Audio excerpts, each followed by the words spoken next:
네, 오프닝 벨과 함께하고 계십니다. 김희선과 꼽은 이슈잇 함께할 차례인데요. 네, 어떤 이슈들이 기다리고 있는지 함께 확인해 보도록 하죠. 네, 첫 번째 이슈는요. 가짜 뉴스를 두고 미국의 바이든 행정부와 페이스북이 갈등을 빚고 있다고 하는데 가짜 뉴스라는 게 어떤 거죠? 네, 코로나 사태와 관련된 네. 가짜 뉴스를 가지고 지금 현재 갈등을 빚고 있습니다. 그러니까 코로나 바이러스 백신을 맞으면 사망률이 더 높아진다. 그런 가짜 뉴스도 있고요. 그리고 또 바이든 행정부가 필요 이상의 많은 용량의 백신을 맞도록 하게 하고 있다. 그러니까 제약사를 도와주고 있다. 뭐 그런 얘기가 되겠죠. 거기에다가 백신에 마이크로칩이 장착이 돼 있어서 백신을 맞게 되면은 DNA가 바뀐다라는 그런 가짜 뉴스까지 있다 그럽니다. 네. 그러니까 사실 우리나라도 가짜 뉴스 때문에 뭐 설왕설래 합니다만은 네. 미국도 마찬가지다 이렇게 보시면 될 것 같은데 이게 문제가 되는 이유가 뭔가 하면 미국이 백신 접종 속도가 굉장히 빠르게 올라가다가 그렇죠. 한 55%대 가가지고 지금 사실 정체가 돼 있는 거 아닙니까? 네. 그러니까 이걸 두고 바이든 행정부에서는 봐라 SNS에서 이런 가짜 뉴스가 돌아다니니까 사람들이 백신을 안 맞으려는 거 아니냐. 그러니까 네. 그런 가짜 뉴스는 걸러라 하는 그런 요구 때문에 지금 갈등을 빚고 있는 겁니다. 네, 뭐 바이든 대통령이 직접 나서서 페이스북에 뭐 직격탄을 날렸다고 하던데요. 예, 그렇습니다. 네. 16일 날 기자들과 만나서 기자들이 질문을 했습니다. 그러니까 SNS 할 말이 없느냐라고 물어봤더니 뭐라 그러는가 하면은 아주 직격탄을 날렸는데 네. 페이스북과 같은 SNS 업체들이 사람을 죽이고 있다 이렇게 얘기를 했습니다. 그러니까 참 정말 아주 직접적으로 얘기를 했는데 네. 그러니까 백신 미접종자들을 사이에서 코로나가 다시 재확산이 되고 있는데 SNS 업체들이 온라인상에서 가짜 정보를 갖다가 지우지 않고 방치해서 결과적으로 사망자가 늘고 있다 이렇게 부연해서 설명을 한 겁니다. 그랬더니 페이스북이 그 다음 날 바로 반박을 했습니다. 직접적으로 블로그에다가 반박을 했는데 뭐라고 얘기를 했는가 하면은 바이든 행정부가 7월 4일 독립기념일 때까지 전 국민의 70%에 대해서 백신 접종을 완료하겠다 이렇게 얘기를 했지만은 그러지 못한 이유가 페이스북 때문은 아니다라고 얘기를 하고 페이스북 사용자들의 85%는 백신을 맞았거나 맞을 예정인 그런 사람이다. 이렇게 반박을 한 겁니다. 그랬더니 네. 이번에는 또 그 다음 날 18일이 되겠죠. 비베크 머시미 공중 서비스 단장인데 공중보건 서비스 단장인데 이 사람이 폭스뉴스에 출연을 해서 뭐라고 얘기를 했는가 하면은 페이스북이 허위 정보에 대해 조치를 취하고 있는 것은 인정을 한다. 그렇지만 그 조치가 너무 약하다. 네. 이렇게 얘기를 한 겁니다. 그러니까 이런 허위 정보, 그러니까 가짜 뉴스들이 기술 플랫폼들을 타고 산불처럼 확산되고 있다. 그렇기 때문에 페이스북의 조치가 충분하지 않다. 이렇게 비난을 한 겁니다. 네, 뭐 페이스북이 뭐 이렇게 아까 말씀하신 것처럼 반박에 나서기는 했지만 사실 참 대응하기도 어렵겠어요. 네, 그렇습니다. 미국 언론들 특히 월스트리트 저널이 여기에 대해서 분석해서 보도를 했는데 양측이 이렇게 갈등을 빚고 있지만 우선 바이든 행정부 입장에서 본다면은 이렇게 압박을 가하는 것 이외에 다른 특별한 방법이 없지 않느냐. 그러니까 그렇게 비난하는 것 이외에 무슨 페이스북에 대해서 직접적으로 할 수 있는 방법이 아무것도 없지 않느냐 이렇게 지적을 하고 있고 또 페이스북에 대해서는 정치적으로 궁지에 몰렸다 이런 얘기를 합니다. 그러니까 민주당에서는 그런 가짜 뉴스를 갖다 지워라. 라고 주장을 하고 있고 공화당에서는 그걸 만약 지운다면은 언론 표현의 자유를 침해하는 것이다 이렇게 얘기를 하고 있거든요.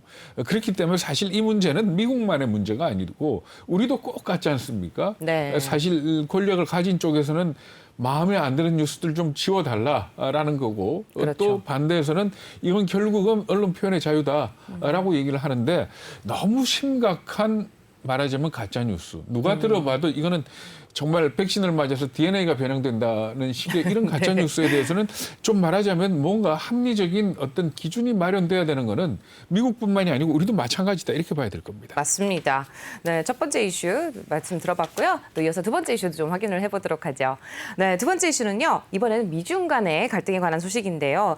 미중 간의 갈등이 좀 심화가 되면서 미국이 또 일부 중국 제품의 사용을 금지를 하고 있습니다. 그런데 그게 또 쉽지가 않다 이런 내용이네요. 네, 그렇습니다. 영국의 파이낸셜 타임스가 보도를 한 내용인데 뭔가 하면 드론과 관련된 겁니다. 네. 그러니까 미국 내무부가 드론을 굉장히 많이 사용을 하고 있다 그럽니다. 어디에 사용을 하고 있는가 하면은 산림 감시나 산불 감시 이런 데 드론을 사용을 하고 있는데 이게 한 810대 정도를 갖다가 중국산을 다 퇴출을 시키고 이걸 갖다가 미국 국방부가 새로 개발한 걸 갖다가 이 배치를 하는 그런 과정에 있다 그럽니다. 이렇게 했던 이유는 뭔가 하면은 이 트럼프 행정부 시절에 2019년에 그렇게 해서 지금 국방부가 개발을 해서 그 드론을 배치를 했다는 거거든요. 근데 그 드론에 대한 성능 평가를 내무부에서 했는데 그 내용을 보면 참 기도 안 찹니다. 아, 왜 그런가 그런가요? 하면은 네. 센스가 95% 작동을 안 한다.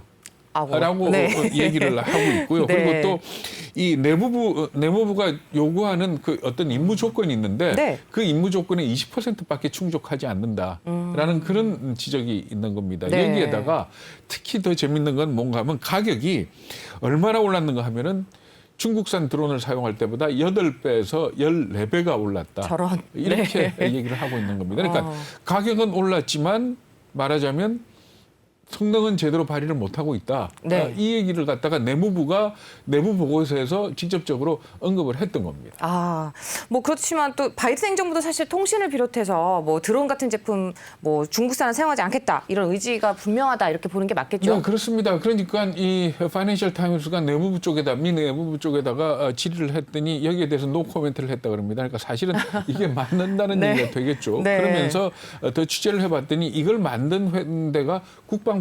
그러니까 아. 국방부가 원래 미국 국방부가 드론을 많이 사용을 하지 않습니까? 그렇죠. 그러니까 국방부 보고 개발을 시켜서 산림 감시에 적당한 드론을 만들어라 이렇게 했는데 국방부가 기존에 자기네들이 운용하던 목적의 드론을 민간 업체하고 같이 공동으로 개발을 했지만 국방부는 결국 군사적 목적으로 사용하는 거 아닙니까? 그렇죠. 그러다 네. 보니까 사실 내무부가 요구하는 산림 감시나 여기에는 부족했던 겁니다. 아. 그래서 국방부 입장에서는 앞으로 더 개선할 여지가 있다. 개선하겠다라고 얘기를 했고 바이든 행정부는 여기 대해서 아무 말도 안 하고 있습니다. 이 네. 얘기는 뭔가 하면은 이 조치 자체가 트럼프 행정부 시절에 내려졌던 거기 때문에 만약에 불합리하다라고 생각했으면 바이든 행정부에서 철회를 했을 겁니다. 그러니까 네. 철회를 하지 않았다는 것 자체는 결국 바이든 행정부의 방향도 이런 드론이라든지 하는 어떤 첨단 제품에 대해서는 중국산을 허용하지 않겠다. 이런 방향으로 보면 될 것 같은데요. 그러니까 결국은 파이낸셜 타임스도 이 기사를 실으면서 뭐라고 얘기를 했는가 하면은 중국과 미국이 결별, 디커플링 하는데 쉽지 않다. 네. 그러니까 어떤 기술로서 완전히 디커플링 하는 게 쉽지 않을 것이다. 라고 지적을 하고 있는 겁니다. 근데 우리 입장에서 본다면은 사실 우리도 이런 드론 개발을 해야 되지 않습니까? 그렇죠. 이렇게 볼 적에 중국이 빠져나간 자리를 우리가 들어갈 수 있는 여지, 이 네. 부분에 대해서 좀 노려보면 어떨지. 물론 중국 같은 경우에는 드론 산업 단지가 있습니다. 그러니까 네. 드론에 관련된 모든 부품이 한 동네에서 다 생산이 될 만큼 그런 어떤 경쟁력을 갖고 있기 때문에 사실은 지금 중국 드론을 갖다 가격이나 성능 측면에서 바로 따라잡기는 어려울 겁니다. 그런데 미국이 어쨌든 중국으로부터 별개로 드론을 개발하겠다라고 하면 거기에 우리가 힘을 보태서 말하자면 우리 드론 산업도 좀 더 경쟁력을 갖는 쪽으로 움직일 수 있지 않을까 하는 그런 틈은 있어 보입니다.